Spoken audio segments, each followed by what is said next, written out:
കർത്താവ് നിന്റെ ഉന്നതമായ നാമത്തിന് സ്വസ്ഥം ചെയ്യുന്നു. കർത്താവ് നിന്റെ വിശുദ്ധ പൗരോഹിത്യത്തെ മഹത്വപ്പെടുത്തണമേ. കർത്താവ് സഭയിലുള്ള സാന്നിധ്യം ദൃഢമാക്കണമേ. 19 വർഷം ഞാൻ അർപ്പിച്ച കൃപാനയുടെ യോഗ്യതയാണ്. കൃപാസ്ഥാനത്താലെ ജീവനോടെ പ്രത്യക്ഷപ്പെട്ട പരിശുദ്ധ അമ്മയുടെ മാധ്യസ്ഥത്തിൽ ഞാൻ മക്കളെ കർത്താവിൻ്റെ നാമത്തിൽ ആശീർവദിക്കുന്നു.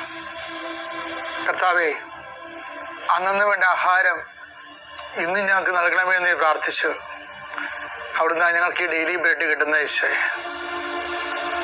ഇന്നത്തെ മക്കളുടെ ആവശ്യത്തിന് അങ്ങനെ പ്രത്യേക സാന്നിധ്യവും സംരക്ഷണവും നൽകണമെന്ന് പ്രാർത്ഥിക്കുന്നു. കർത്താവ്, ഇന്നത്തെ മക്കളുടെ ചിന്തകൾ, ഇന്ന് മക്കൾ പേടിക്കുന്ന വിഷയങ്ങൾ, സങ്കടപ്പെടുന്ന സാഹചര്യങ്ങൾ, ആലോചിക്കുന്ന വിഷമതകൾ എല്ലാം കർത്താവ് ഏറ്റെടുക്കണമെന്ന് പ്രാർത്ഥിക്കുന്നു.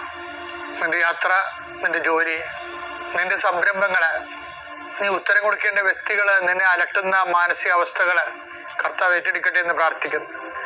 വഴക്കിട്ടുപോയി മക്കൾ വിളിക്കാത്ത മക്കൾ, ഫോൺ എടുക്കാത്ത മക്കൾ, സംസാരിക്കാത്ത വ്യക്തികൾ, അവിടെ എല്ലാം കർത്താവിന് സദസ്യനെ സമർപ്പിച്ചിട്ട് പ്രാർത്ഥിക്കുന്നു.